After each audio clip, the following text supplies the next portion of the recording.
Welcome to my blog. I hope सबैजना सन्चै हुनुहुन्छ होला। अहिलेसम्म म पनि सन्चै नै छु होइन।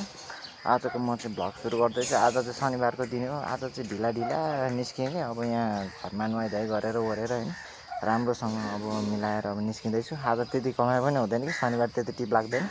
त्यही भएर अब चाहिँ म अहिले दिउँसो भने मतलब त्यही 10 बज्न लाग्यो। अब यहाँबाट निस्किँदैछु। दिनभरि के कस्तो हुन्छ हजुरहरूलाई अपडेट दिँदै गर्छु। बाई बाई है त अहिलेलाई। म चाहिँ यहाँ तेल हालेर अब जाँदैछु कामतिर होइन। तेल पनि हालिसक्यो। अब यहाँ चाहिँ फुल ट्याङ्की तेल भइसक्यो। रुइसेको तेल खाएको हिजो जम्मा।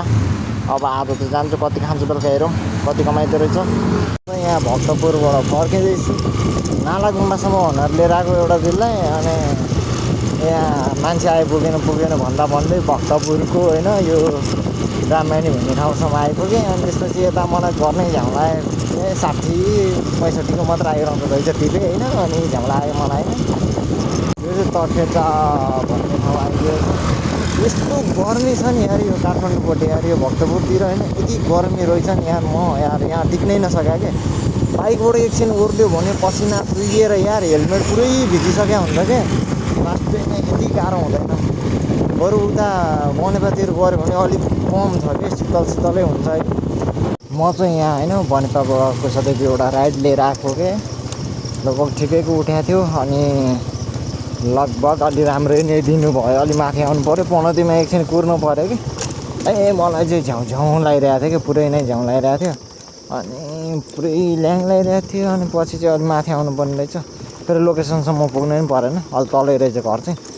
त्यो 10 मिनट जति कुरेको थिएँ। अलिकति बढाएर दिनुभयो होइन के भनौँ। म चाहिँ कुसादेवी अलि माथिपट्टि छु। त्यहाँबाट चाहिँ झर्दैछु कि अब आजको दिन चाहिँ यस्तै लाख्राक लुख्रुक गर्दा बितिरहेको छ। जो बस्न पनि परेको छैन काम पनि छैन भने जस्तो कि ठिकै भनौँ न होइन। हिजोको भन्दा त जोस् राम्रै भइरहेको छ। म चाहिँ यहाँबाट गइरहेको छु होइन। अब यहाँबाट चाहिँ अब म चाहिँ लगभग पनौतीतिर फर्किरहेको छु। अब पनौतीतिर फर्किसकेपछि के हुन्छ भनेदेखि अब काभ्रेर जानुपर्छ फेरि। यस्तो बाटो हिँड्दा चाहिँ ठिकै रमाइलो हुन्छ कि होइन। अब आनन्दको बाटो हिँड्न पाइयो नि त यो त होइन। यस्तो बाटो हिँडिसकेपछि चाहिँ अब तेल पनि बचाउँदै हुन्छ भनौँ। अब 200को तेलले लगभग 800-900 कमाउनु भने त राम्रो हो नि त होइन। आमाहरू मान्छे त बनाइरहनु भन्नुपर्छ होइन। अब हुन्जेल त यो पनि देख्छ फेरि नराम्रो होइन। यसो डुलिया भरमा दिनको 500-700 जोगिनु 1000-1200 जोगिनु भने पनि धेरै राम्रो पैसा हो नि त।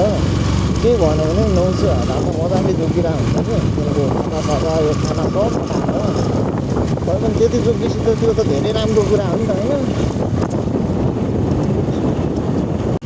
म चाहिँ यहाँ हाइल्यान्ड स्कुलमा एकजना मान्छेलाई छोडेर फर्किँदैछु यो उँभोपट्टिबाट है। आज चाहिँ डेन्जर दाँत दुख्थ्यो कि मलाई यार यो सासै फेर्न गाह्रो भइसक्यो कि दाँत दुखेर होइन। यस्तो गाह्रो भएको छैन नि मलाई। अनि जे होस् अलिअलि त कमाइ त भएन भन्दैन होइन। जे होस् हिजोको भन्दा राम्रै भइसक्यो। अहिले 4 बज्न लाग्यो है। यस्तो दाँत दुख्यो नि यार। डेन्जरै दुख्यो कामै गर्नु नसकेर। यो घरपट्टिकै बाटो पर्थ्यो नि त। अब यहाँ सुनथानबाट अलिकति उताबाट जान मिल्छ प्रवासी। अब घर सुत्दिन्छु म चाहिँ। लास्टै नै दाँत दुख्यो है। आज चाहिँ मेरो भ्लग यहीँ गर्न चाहन्छु। लाइक कमेन्ट सब्सक्राइब गर्न नबिर्सिनु होला साथीभाइहरू। By by. आजको भ्लग चाहिँ म यहीँ गर्न चाहन्छु। दाँत दुखेर मर्न आँटिसकेँ यार। तनाव भइदिएर